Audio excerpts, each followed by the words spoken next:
गोनू झा प्रसन्न मन से मिथिला नरेश के दरबार से अपने घर की ओर जा रहे थे। महाराज ने उन्हें एक भैंस भेंट की थी। भैंस बड़ी मस्त मोटी ताजी थी, दूध भी खूब देती थी। गोनू झा अपने हाथ में भैंस के गले की रस्सी थामे मस्त चाल में चले जा रहे थे। रास्ते में उन्हें रूपलाल मिल गया। रूपलाल उनके बचपन का दोस्त और पड़ोसी था। जब से गोनू झा मिथिला नरेश के दरबार में नौकरी करने लगे थे, तब से उनका रूपलाल से मिलना जुलना नहीं हो पाता था।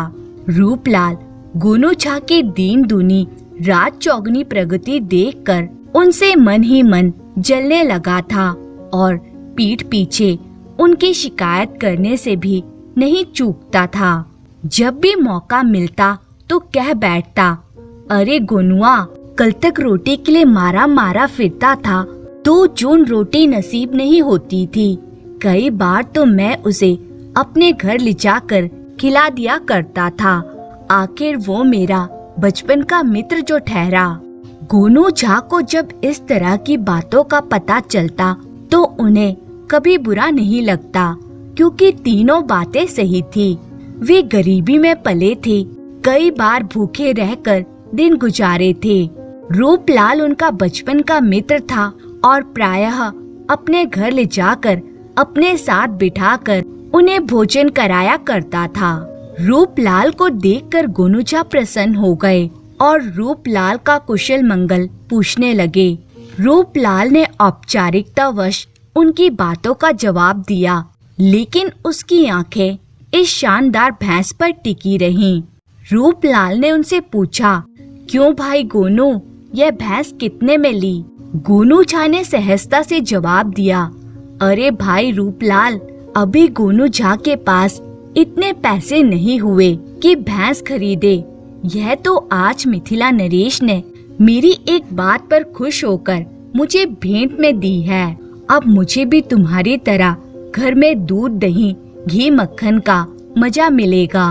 रूपलाल के साथ ही गोनू झा अपने घर आए और भैंस के लिए खूंटा गाड़ने के काम में जुट गए। रूपलाल को लगा कि गोनू झा उसकी उपेक्षा कर रहे हैं, इसलिए उन्होंने गोनू झा से यह कहकर विदा ले ली कि घर में उन्हें कुछ काम है जिसे अभी ही कर लेना जरूरी है।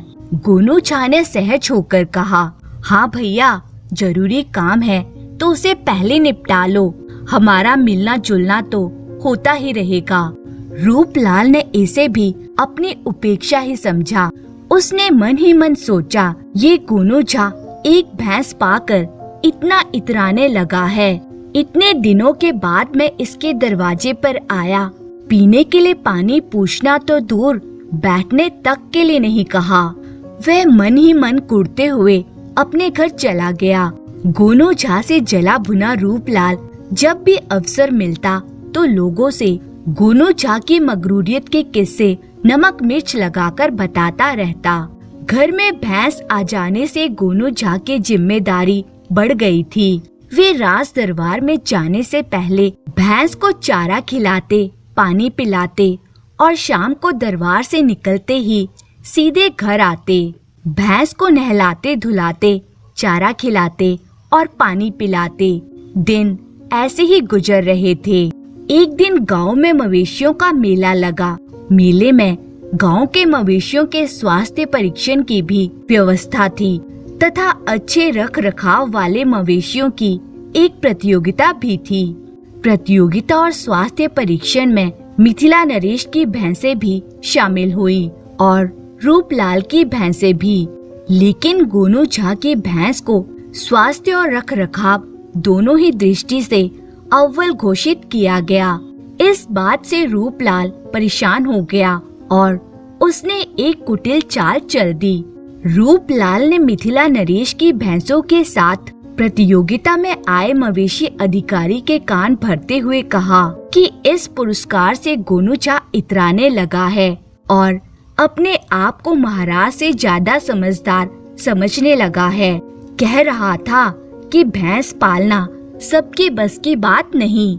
देख लिया ना, महाराज की भैंसें भी मेरी भैंस का मुकाबला नहीं कर पाई।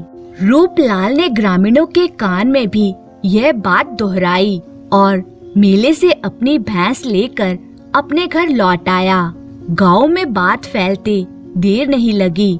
जंगल की आग की तरह पूरे गांव में गोनू झा की भैंस के अव्वल आने की खबर फैली तो उतनी ही तेजी से यह बात भी फैली कि गोनू झा कहते हैं कि भैंस पालने की ताकत तो महाराज में भी नहीं है।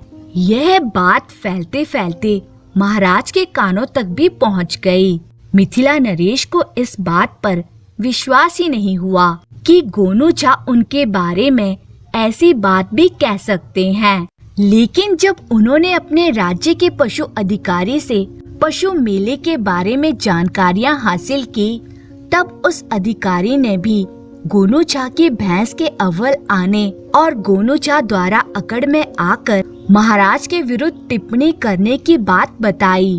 अब मिथिला नरेश को अपने अधिकारी की बात पर विश्वास नहीं करने का कोई कारण नहीं रहा।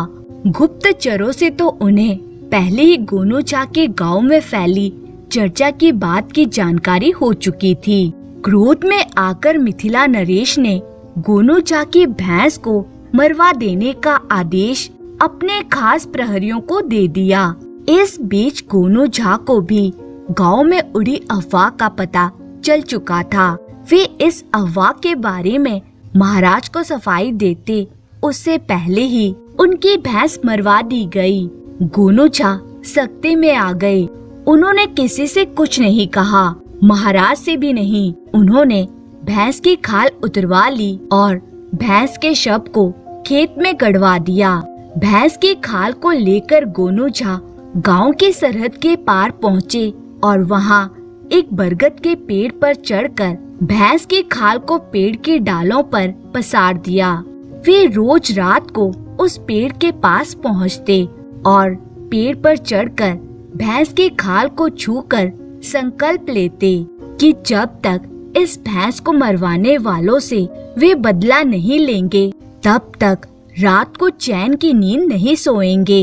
इस तरह 7 दिन बीत गए। 8वें दिन अमावस की रात आई। गोनू झा पेड़ पर चढ़े हुए थे कि कुछ चोर पेड़ के नीचे आकर बैठ गए।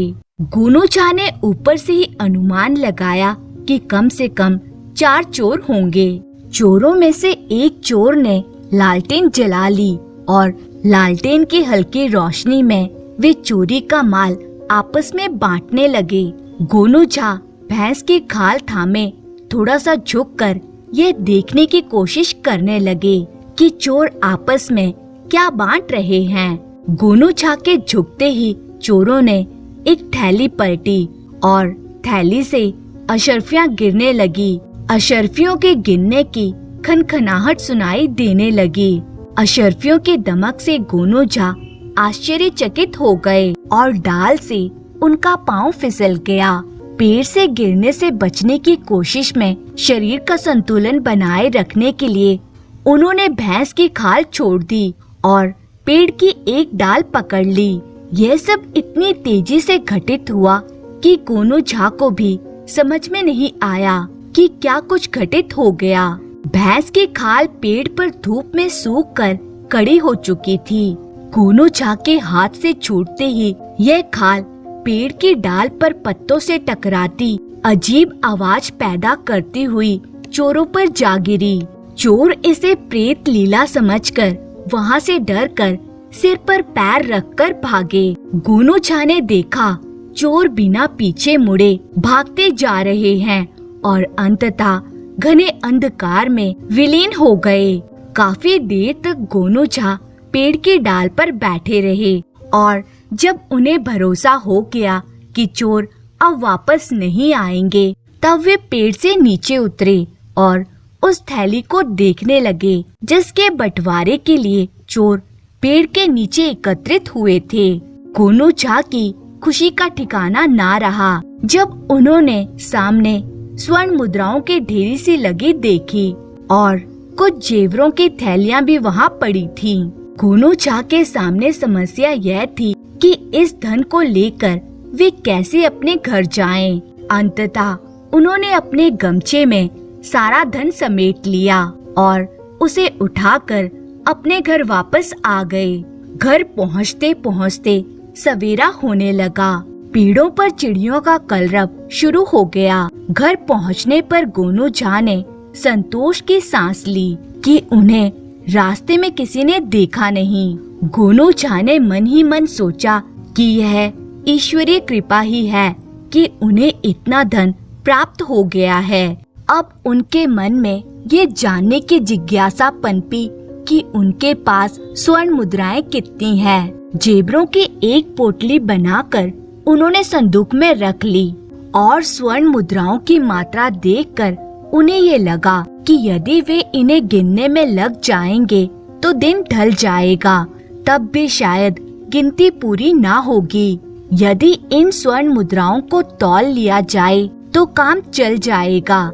यह विचार मन में आते ही उनके सामने समस्या आई कि तौलें तो तौलें कैसे, घर में तो तराजू ही नहीं है।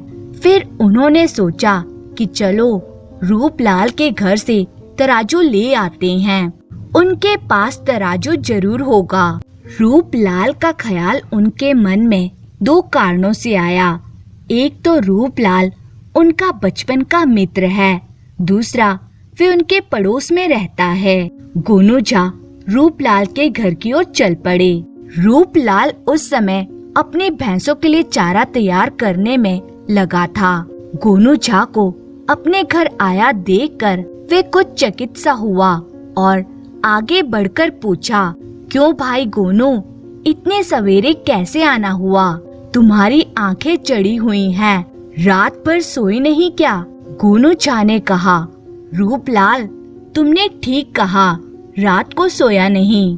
अभी तो मुझे तराजू और बाटा दे दो, जरा जल्दी में हूँ, चैन से बैठूंगा तो बातें करूँगा। रूपलाल तराजू लेने के लिए अपने घर के अंदर गया। वे संकालू तो था ही मन सोचने लगा, आखिर क्या बात है। गोनू झा रात भर सोया नहीं और सवेरे सवेरे तराजू लेने आ गया। आखिर वे रात में जगा क्यों? तराजू पर इतनी सवेरे क्या तौलेगा? अपने संदेह की प्यास बुझाने के लिए उसने थोड़ी सी गोंद तराजू की पैंदी में यह सोचकर लगा दी कि गोनू झा इस तराजू से जो कुछ भी तौलेगा उसका कुछ अंश उसमें जरूर चिपक जाएगा। उसने गोनू झा को तराजू और बाट दे दिए। गोनू झा तराजू और बाट लेकर अपने घर आ गए। स्वर्ण मुद्राएं तोलकर उन्होंने उन्हें एक छोटी बोरी में भरकर संदूक में रख दिया तथा तराजू वापस करने के लिए चले तो देखा कि तराजू के पैंदे में एक स्वर्ण मुद्रा चिपक गई है। उन्होंने समझ लिया कि रूपलाल ने तराजू के पैंदे में गोंद लगाई है। शायद वे ये जानने को उत्सुक था कि मैं क्या तोलूंगा। गोनू झा के होठों पर एक रहस्यमयी मुस्कान तैर गई और उन्होंने तराजू के पैंदे में स्वर्ण मुद्रा को ठीक से चिपकाया और तराजू रूपलाल को लौटा दिया। गोनू झा को विश्वास था कि अब स्वर्ण मुद्राएं तौले जाने की खबर पूरे गांव में फैल जाएगी, क्योंकि वे जानते थे कि बचपन से ही रूपलाल के पेट में कोई बात पचती नहीं है। उसके पास जो भी नई सूचना होती है उसे बढ़ा चढ़ाकर लोगों को बताने में उसे आनंद आता है। और गोनू झा चाहते थे कि गांव वालों को जानकारी मिले कि गोनू झा के पास हजारों स्वर्ण मुद्राएं हैं। हुआ भी यही। दिन चढ़ते ही गोनू झा के पास बधाई देने के लिए लोग आने लगे। उनका मकसद बधाई देना कम, ये जानना जरूरी था कि आखिर गोनू झा के पास इतना धन आया तो आया कहां से कि स्वर्ण मुद्राएं गिनने की जगह उन्हें तौलना पड़ा। रूपलाल भी उन जिज्ञासुओं में से एक था। गोनू झा ने अपने दरवाजे पर खड़े ग्रामीणों को देखा तो मन ही मन सोचने लगे, ये वही लोग हैं जिनके द्वारा उड़ाई गई अफवाह के चलते उनकी प्यारी भैंस को महाराज ने मरवा दिया। अंततः रूपलाल ने जब उनसे बचपन की दोस्ती का वास्ता देकर धन का रहस्य जानना चाहा, तब गोनूछा बोले, भाई रूपलाल, तुमसे क्या छुपाना। भैंस के मरने के बाद मैंने उसकी खाल उतरवा ली थी, क्योंकि मुझे मालूम था कि गांव के बाहर बरगद के पेड़ पर एक पिशाच रहता है। उसे भैंस की खाल बहुत भाती है और वे भैंस की खाल के लिए जितना चाहो उतना धन देता है। मैं रोज रात को बरगद के पेड़ के पास भैंस की खाल लेकर जाता था। कल अमावस की रात को वे पिशाच मुझे मिल ही गया और उसके बाद उसने मुझसे भैंस की खाल लेकर मुझे स्वर्ण मुद्राएं दी। उस पिशाच ने मुझे और भी भैंसों की खालें देने को कहा, क्योंकि उस पिशाच की बेटी की शादी है तथा वह हर बाराती को एक एक खाल देने का फैसला कर चुका है। पिशाच ने मुझसे कहा कि धन की चिंता मत करो, भैंस की खालों के लिए वे मुझे मुंह मांगी कीमत देने को तैयार है, लेकिन मेरे पास अब कोई भैंस तो है नहीं कि मैं उन्हें मारकर पिशाच को बेच आऊं। इसलिए जो मिल गया उसी से संतोष कर रहा हूँ। वैसे भी कहते हैं कि लालच बुरी बला है। ग्रामीणों को तो मानो खजाने की चाबी मिल गई, सब खुशी खुशी लौट गए। गोनूछा को ग्रामीणों की चाल देखकर समझ में आ गया कि वे जो चाहते थे वह हो गया। दूसरे दिन पूरे गांव में दूध के लिए हाहाकार मच गया। गांव के जितनी भी भैंसें थी मारी जा चुकी थीं। खालें उतारकर इन भैंसों को खेतों में दफना दिया गया था। गोनूछा तक बात पहुंची तो वे बुदबुदाए, जैसी करनी वैसी भरनी। फिर गुनाने लगे, लालच बुरी बला रे भैया, लालच बुरी बला। गोनूछा ने देखा ग्रामीणों का झुंड रोज रात को गांव के बाहर वाले बरगद के पेड़ के पास हाथ में भैंसों की खाल लेकर जाता और सुबह तक इंतजार करने के बाद लौट आता। इनमें रूपलाल भी था। गोनूछा उन्हें देखकर मन ही मन खूब हंसते और मस्ती में आकर गुनगुनाने लगते, लालच बुरी बला रे भैया, लालच बुरी बला। अंततः अमावस की रात भी आकर गुजर गई। ग्रामीणों की भैंस की खाल खरीदने के लिए कोई पिशाच नहीं आया। बरगद के पेड़ के पास जो सन्नाटा छाया था, छाया ही रहा। एक के बाद दूसरी अमावस की रात जब यूं ही गुजर गई, तब ग्रामीणों ने खुद को ठगा हुआ महसूस करना शुरू कर दिया।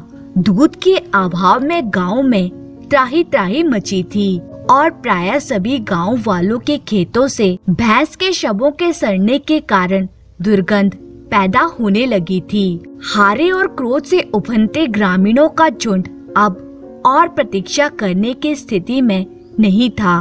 उनके सब्र का बांध टूट चुका था। वे सब इकट्ठे होकर मिथिला नरेश के दरबार में अपनी फरियाद लेकर गए। महाराज से उन्होंने कहा, महाराज, गोनूछा के कारण आज गांव में एक भी भैंस जीवित नहीं है।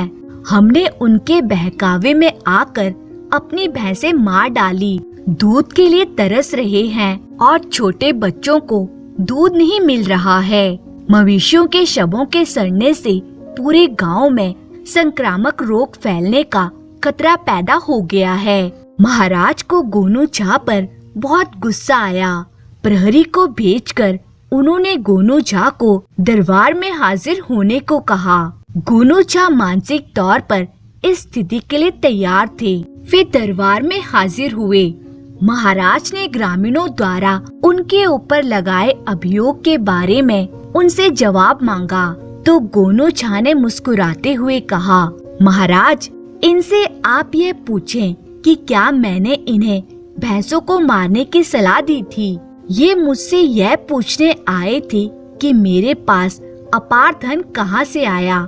क्योंकि इनका प्रश्न कपोल कल्पित था, इसलिए मैंने इन्हें भैंस की खाल की कथा सुना दी। यानी कपोल कल्पित प्रश्न का कपोल कल्पित उत्तर दे दिया। और महाराज, इन्हें कथा सुनाने के बाद मैंने ये वाक्य कई बार दोहराया कि लालच बुरी बला है भाई, लालच बुरी बला है, मगर इन्हें भूत प्रेतों पर विश्वास है। पिशाचों और वेतालों के अस्तित्व को ये स्वीकारते और पूजते हैं। इसलिए इन अंधविश्वास वाले मस्तिष्क में लालच नहीं करने के सलाह का भी कोई अर्थ नहीं पनपा। अब आप ही बताएं महाराज कि क्या मैं इनकी करनी का दोषी हूँ? यदि आपको मैं दोषी लगूं तो आप जो चाहें मुझे सजा दे सकते हैं। महाराज ने ग्रामीणों के झुंड की ओर देखा। सभी चुप थे, आंखें नीचे किए खड़े थे। महाराज समझ गए कि ग्रामीणों ने अपने लालच में भैंसें गंवाई हैं। उन्होंने गोनू झा को ससम्मान वापस भेज दिया, जबकि ग्रामीणों को उनकी मूर्खता के लिए फटकार लगाई। ग्रामीण महाराज के पास से अपना सा मुंह लेकर लौट गए। महाराज ने राज्य की ओर से गांव के बच्चों के लिए दूध की व्यवस्था करा दी, क्योंकि यह उनका राजधर्म था। और गोनू झा मस्ती में गुनगुनाते हुए अपने घर की ओर जा रहे थे और कह रहे थे, लालच बुरी बला है भैया, लालच बुरी बला है। तो दोस्तों, आपको ये कहानी अच्छी लगी हो तो लाइक और कमेंट जरूर करें, और इसी तरह की मजेदार कहानियाँ देखने और सुनने के लिए चैनल को सब्सक्राइब करें। धन्यवाद।